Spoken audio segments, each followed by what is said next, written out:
É isso, olha, na semana passada nós começamos aqui uma série de mensagens sobre Jesus. Eu quero só retomar o que eu disse na semana passada para a gente pegar aqui o fio da meada. O objetivo de nós refletirmos sobre Jesus é a inspiração que essa própria época de preparação para o Natal já nos traz, não é? Porque no Natal a gente comemora, muito especialmente, a encarnação do Filho de Deus.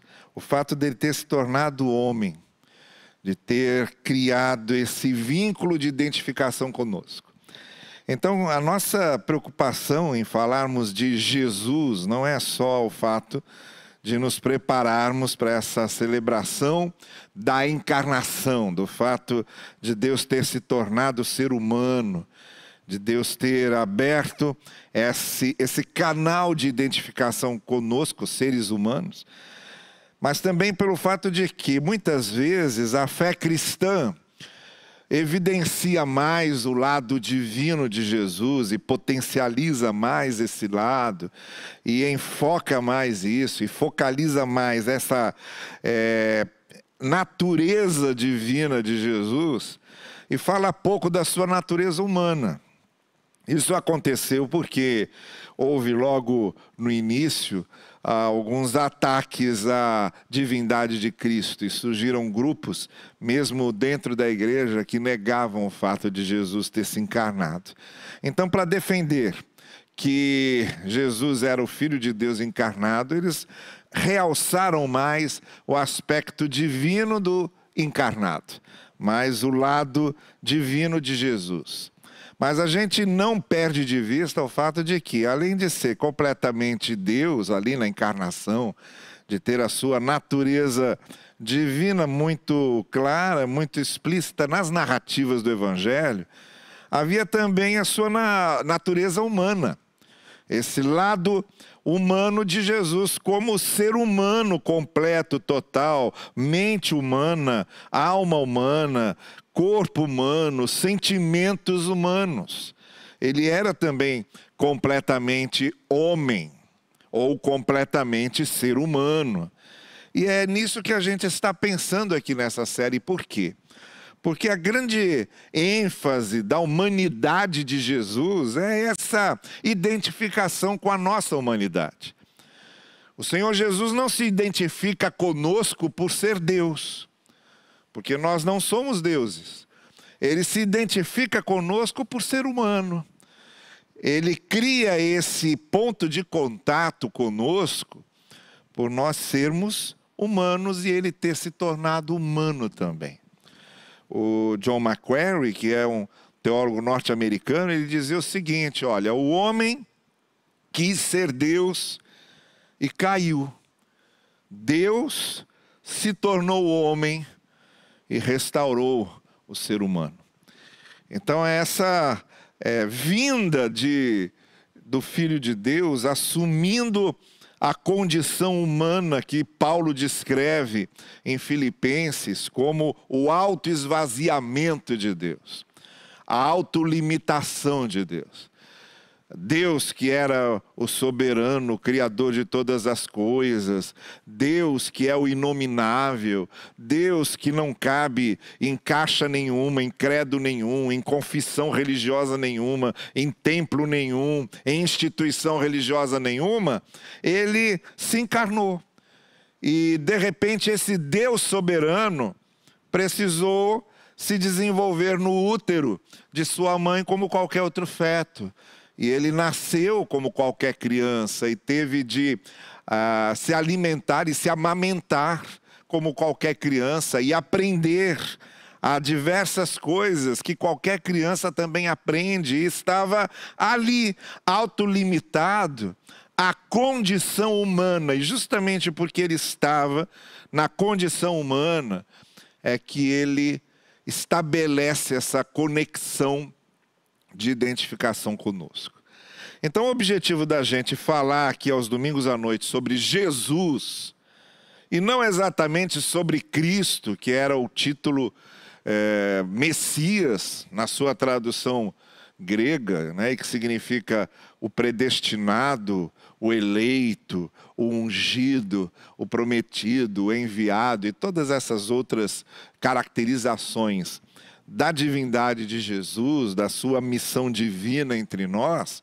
Ele que era chamado de Jesus o Cristo, o fato de ser o Cristo não fazia com que ele deixasse de ser Jesus.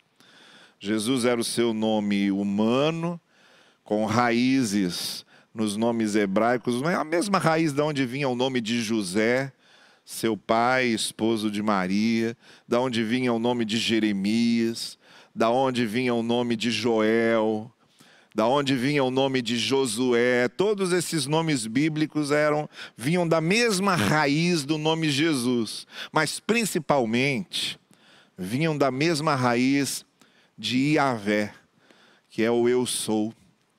E o Evangelho de João vai deixar isso muito claro, quando Jesus faz referência várias vezes a essa expressão. Eu sou o Messias, eu sou a porta, eu sou a ressurreição e a vida, eu sou o caminho, a verdade e a vida, eu sou o pão que desceu do céu, eu sou a porta das ovelhas, eu sou o bom pastor, e uma série de autoapresentações que Jesus Cristo fez a respeito dele, ligando a sua identidade à identidade do grande eu sou. E daí vinha o seu nome, Jesus, com todas essas raízes, o seu nome humano. Hoje eu gostaria de chamar a sua atenção para um texto que nos explica por que a necessidade de ter se encarnado, de ter se tornado ser humano, e por que essa identificação mais ampla, mais profunda, mais abrangente, mais completa com todos os seres humanos. O apóstolo Paulo, escrevendo a carta aos Romanos, no capítulo 5, verso 19, ele diz uma coisa que a gente começa a compreender melhor e só pode compreender bem quando levamos em consideração o lado humano de Jesus. Tanto que Paulo usa várias vezes aqui a expressão homem. Ele diz assim: logo, assim como por meio da desobediência de um só homem, que foi Adão, assim como pela desobediência de um só homem, muitos se tornaram pecadores, assim também por meio da obediência de um único homem, muitos serão feitos justos ou serão justificados. Olha, a gente só consegue entender essa relação que o apóstolo Paulo está fazendo da missão de Cristo com aquilo que somos e o que ele veio realizar em nós, quando a gente compreende exatamente isso, que na encarnação ele se torna um novo Adão. Ele é agora o Adão que Deus tinha desejado. Vejam que há um primeiro Adão ao qual Paulo faz referência quando ele diz: por meio da desobediência de um só homem, Adão representa o que o homem, o que o ser humano se tornou. Ao se afastar de Deus, ao querer seguir seus próprios caminhos, a narrativa da queda em Gênesis 3 é uma narrativa simbólica, é uma narrativa representativa. Adão é o símbolo, é a representação, é o personagem que em si reúne a nossa condição humana inevitável de pessoas caídas, daqueles que se afastaram de Deus. Adão representa isso. Muita gente me pergunta: mas por que a gente tem que pagar pelo que Adão fez? Adão é a representação, tá bem? É só a figura. Tanto que o nome Adão significa homem. Assim como o nome Eva significa mulher. São dois nomes representativos, são duas figuras representativas, são duas figuras de uma narrativa que reflete a nossa condição. E é em cima disso que Paulo, como bom judeu que era, e conhecedor e detentor dessa narrativa simbólica representativa da condição do ser humano, é que ele recorre a essa figura do Adão antigo para falar do novo Adão. Então, assim como Adão representa a queda, o ser humano longe de Deus, o ser humano perdido, o ser humano afastado dos ideais de Deus, assim como Adão é o ser humano real, Cristo, Jesus, é o novo Adão. Ele é o Adão que Deus havia desejado. A grande finalidade da encarnação e de Jesus Cristo ter vindo como ser humano, carne, osso, mente, alma, sentimentos humanos, foi mostrar o que é que Deus tinha sonhado. O que em termos de vida, de caráter, de amor, de postura, Deus tinha sonhado para o ser humano. Jesus não veio mostrar o que Deus era apenas. Jesus é essa revelação do amor de Deus para a gente, sem dúvida alguma. Mas além de Jesus vir mostrar o que Deus era, Jesus veio mostrar o que o homem podia ter sido, se não houvesse a queda. Se Adão não tivesse se tornado o que se tornou. Então, o grande objetivo da encarnação foi mostrar, olha aqui, o que eu planejei para o ser humano. Esse ser humano que tem esse relacionamento direto comigo e que não precisa de instituições, de sacrifícios, mas se relaciona diretamente comigo. Esse ser humano que, em vez de julgar, ele perdoa, ele abraça, ele acolhe. Esse ser humano que é muito sábio nas suas decisões, nas suas escolhas. Esse ser humano que é íntegro no seu andar. Esse ser humano que ama a justiça. Esse ser humano que possui humildade. Esse ser humano que é a mansidão. Esse ser humano que é a misericórdia. Esse ser humano que é o pacificador. E aí você vai pegando todas as qualidades éticas, tanto nas bem-aventuranças como no chamado fruto do Espírito, que Paulo menciona em Gálatas, e você vai encontrando tudo aquilo em Jesus. Porque Jesus veio ser esse retrato do que o ser humano podia ter sido e do que Deus sonhou para o ser humano quando cria o ser humano. E aí Paulo diz, olha, a gente tem esse velho Adão, que é o símbolo do que nos tornamos. E temos aqui agora esse novo Adão, que é o ser humano que Jesus representava e que Deus havia querido que fôssemos e que pode nele refazer em nós ou recomeçar em nós esse projeto. Mas isso aí é assunto para daqui a pouquinho. Então fica muito claro, primeiro, que o apóstolo Paulo lança a mão quando ele diz, olha, nós temos em Jesus o homem, esse homem que veio aqui, veio desfazer e refazer o que aquele homem desfez. E o que aquele homem se tornou. Então, no lugar do antigo ser humano, do antigo Adão, vem esse, para recriar o novo homem, para recriar o novo Adão. Esse é o objetivo da encarnação. Por isso ele precisava ser humano completo, porque ele tinha que mostrar para a gente o que perdemos.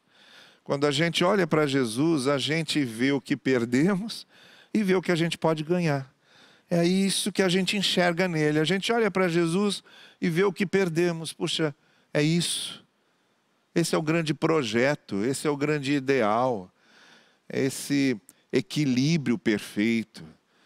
Essa saúde espiritual e emocional bem equacionada, essa postura humana, verdadeiramente humana, completamente humana, no sentido do ser humano como a grande imagem de Deus na sua humanidade. Está aí tudo em Jesus.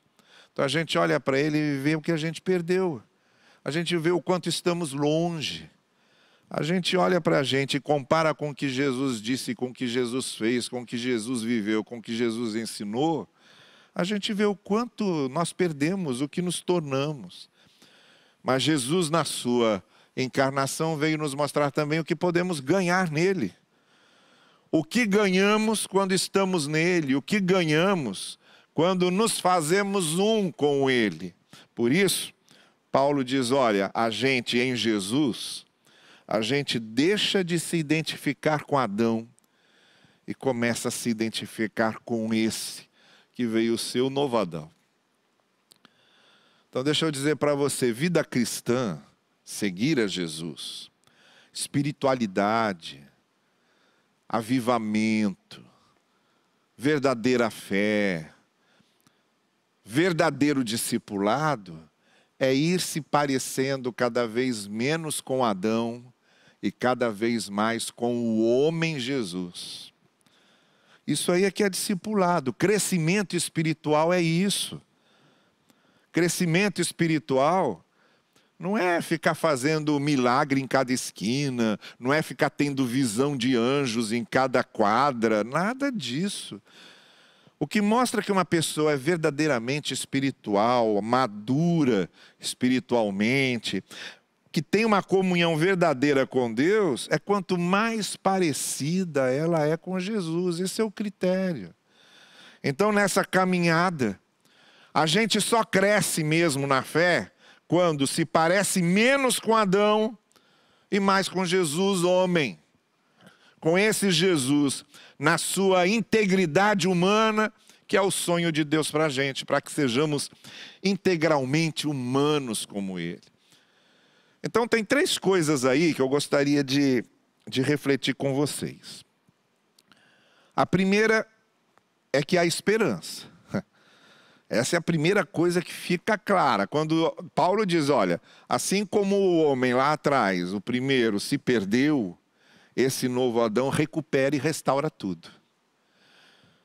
Então, quando a gente, olha para a sociedade em que vivemos, olha para esse mundo em que residimos, que o Evangelho chama como o mundo que jaz no maligno, e quando a gente tem a tentação de um desalento completo, de um desânimo completo, de um desespero completo, aí vem essa mensagem do Evangelho, mostra o homem Jesus, mostra o que o homem Jesus pode fazer conosco, e a gente vê que tem esperança. A gente começa a perceber que o ser humano tem jeito, que o ser humano pode ser resgatado, que o ser humano pode ser recuperado, seja quem ele for, em que situação ele esteja. Qualquer ser humano, por mais no fundo do poço que possa estar, por mais enlameado que esteja, por mais que tenha danificado a sua vida, qualquer ser humano pode ser resgatado pela graça, pelo amor de Deus e pode ser refeito em Cristo. Essa é a esperança. Então a gente olha para a sociedade em que vivemos e a gente até se desanima quando a gente vê esse grau enorme de injustiça, esse grau enorme de desumanidade, esse grau enorme de falta de compaixão, em que os seres humanos vão se parecendo cada vez mais com animais, não é? Lembrando lá o que o Martin Luther King já dizia no seu movimento de direitos civis, em que ele dizia o seguinte: se nós não aprendermos a conviver como seres humanos, nós vamos morrer como animais. E a impressão que a gente tem quando olha é que o ser humano vai se desumanizando cada vez mais e vai perdendo a capacidade de conviver como ser humano e se transformando realmente num selvagem, cada vez mais selvagem. E aí a gente olha para tudo isso e às vezes perde a esperança. E às vezes entra num desalento sem fim. Mas aí vem o Evangelho e diz, mas tem jeito. Existe esperança para o ser humano por causa de Jesus, por causa do que Ele veio fazer. Então a primeira coisa que eu gostaria de dizer ao seu coração essa noite é, existe esperança, existe mudança, existe resgate, existe salvação, existe transformação para o ser humano. O ser humano cava, às vezes, a sua própria sepultura e o Senhor Jesus vai lá e o resgata. Não foi isso que ele disse lá na casa de Zaqueu? Porque eu vim buscar e salvar o que se havia perdido. E não é dessa forma que ele ilustra com aquelas 3 parábolas em que o pastor perde uma ovelha, vai lá e resgata. A mulher perde uma moeda, vai lá e acha. E o filho se perde do pai e reencontra com esse pai. Esses reencontros, essa busca que acha e traz de volta, Jesus contou essas parábolas para mostrar isso, que a missão dele é essa, é a de redimir, é a de ser redentor. E essa é a segunda coisa que eu quero falar com você. Existe esperança, porque Jesus é essa esperança, Ele é esse redentor. A missão de Jesus foi justamente vir resgatar.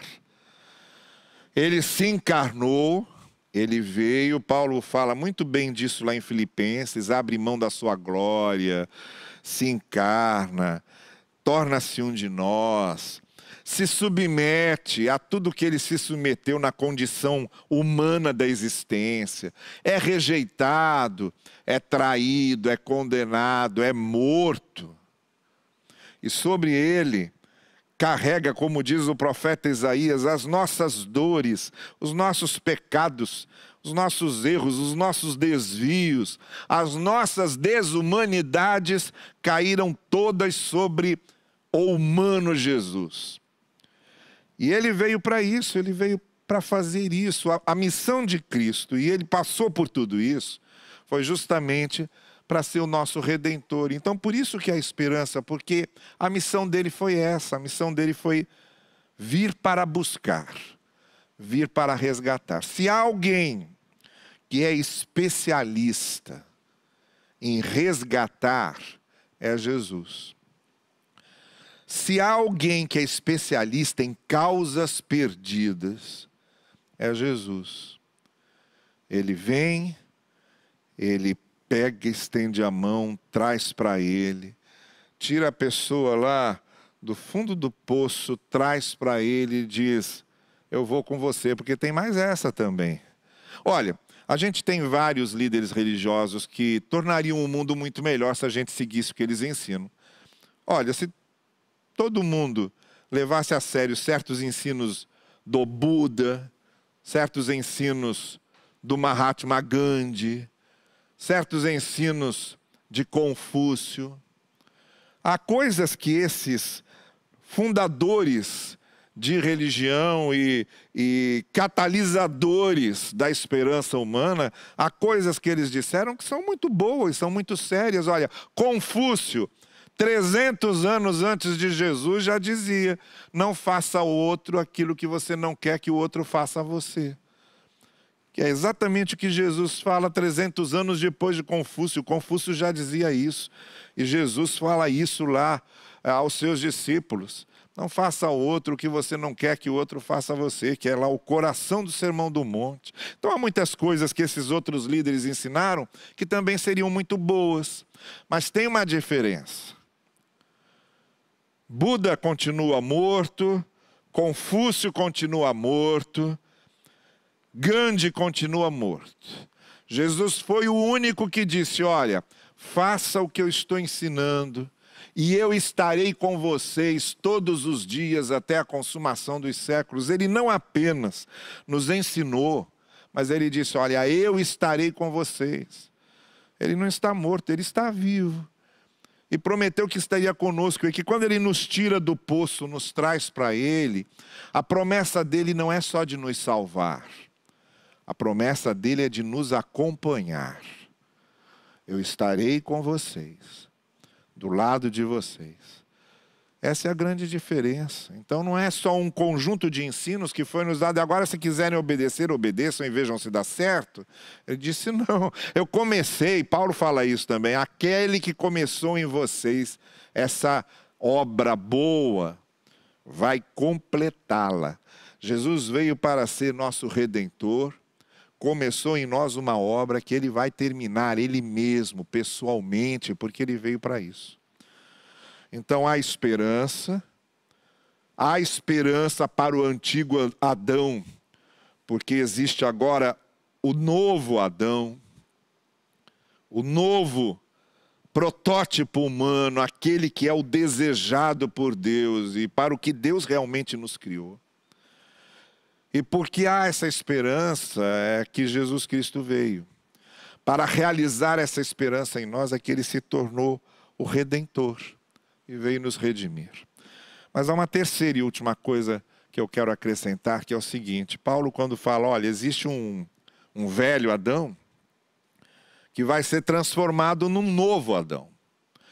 Jesus, que é esse novo Adão, veio mostrar a diferença entre eles. E essa obra que Jesus Cristo veio fazer é essa, de nos transformar a todos nesse novo ser humano que foi desejado por Deus. A partir do momento em que estamos em Cristo, essa transformação começa. E essa transformação começa por dentro. Esse é o ponto que eu gostaria de encerrar e concluir com ele. Existe esperança porque Jesus veio para isso, para resgatar, para redimir, para nos transformar. E essa transformação do velho Adão no novo Adão, essa transição do que éramos para aquilo que Ele vai nos transformar, isso começa a acontecer por dentro. A experiência de fé, de transformação, é algo interior, no coração e na mente, que Jesus chamou essa experiência de transformação de novo nascimento. Ele disse, olha, vocês tiveram... Ele estava conversando sobre isso com Nicodemos, e Nicodemos nessa parte ficou meio confuso, quando Jesus Cristo, olha, aquele que não nascer de novo, não participa do meu reino, não participa comigo. Aí Nicodemos ficou ali meio transtornado com aquilo e perguntou, mas quer dizer que então a gente tem que entrar no útero da nossa mãe e nascer de novo? Aí Jesus teve que explicar, não, isso já aconteceu porque você está falando das coisas de fora.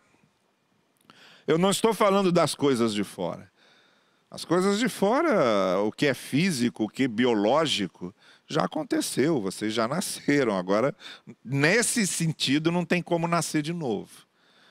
Eu estou falando das coisas interiores, das coisas de dentro. Você nasce de novo por dentro. É o seu coração que se transforma, é a sua mente que se transforma. Para você deixar de ser o velho ser humano, o velho Adão, o velho homem, na linguagem paulina também, e se tornar o novo ser humano, o novo Adão, o novo homem. Essa transformação por dentro precisa acontecer, porque o que é transformado é a nossa mente, é o nosso coração. Esse quebrantamento é interior. Então, por isso, que ele não acontece por meros rituais. Não adianta só você se batizar, porque não é o batismo em si que faz isso. Não adianta você se tornar membro de uma igreja, porque não é ser membro de uma igreja ou pertencer a uma igreja que faz isso. Não adianta você participar da ceia, porque não é o participar da ceia que faz isso. O que faz essa transformação é essa mudança interior, é o quebrantamento do coração, é a transformação da mente. Se isso por dentro não acontece, nada acontece. Então esse novo ser humano é algo que emerge, é algo que surge como consequência do que Jesus faz por dentro da gente, da transformação do coração. Por isso não adianta você pertencer a uma família que é tradicionalmente cristã ou evangélica, ou você ter pais muito dedicados que são exemplos de fé, se você não passa por essa experiência de transformação interior, nada aconteceu a você. Você pode estar frequentando uma congregação, pode ser membro de uma igreja institucional, pode ter nascido numa família cristã, mas nada estará acontecendo com você em termos de transformação verdadeira se isso não começa por dentro. Esse ser humano novo que emerge, que surge, ele começa nessa transformação interior. Então veja, existe esperança. Foi a primeira coisa que eu disse. A gente olha para o ser humano, em muitos casos, o que ele é hoje, a gente fica horrorizado. Como é que o ser humano pôde se desumanizar tanto? Mas existe esperança. E existe esperança porque Jesus veio para isso. A missão de Jesus foi essa. Foi vir resgatar, faz parte da sua missão como homem entre nós. Como ser humano entre nós, ele veio para isso. E porque há esperança, e porque Jesus é esse Redentor, é que é possível haver essa transformação interior. E a nossa transformação em seres humanos como desejados por Deus, aquilo que originalmente Deus havia desejado que o ser humano fosse, em termos de integridade, em termos de valores, em termos de vida, isso pode acontecer. E começa a acontecer por dentro, quando o Senhor Jesus começa a fazer a obra em nós que Ele veio fazer. Por isso Ele tinha que ser Jesus homem, porque um Deus que não fosse homem e que vencesse a tentação como Deus, não seria vantagem nenhuma. Jesus não venceu aquelas tentações porque era Deus. Jesus venceu aquelas tentações porque Ele era o homem, o ser humano que Deus queria que nós fôssemos. E essa é a identificação que Ele tem conosco. E é nisso que Ele pode nos transformar. Eu peço a Deus que no seu coração você deixe essa transformação acontecer. E que você leve muito a sério essa potencialidade de Jesus, o ser humano completo de Deus revelado a nós, fazer essa obra em você, para que nós nos transformemos cada vez mais naquilo que Deus desejou que nós fôssemos. Deus abençoe você.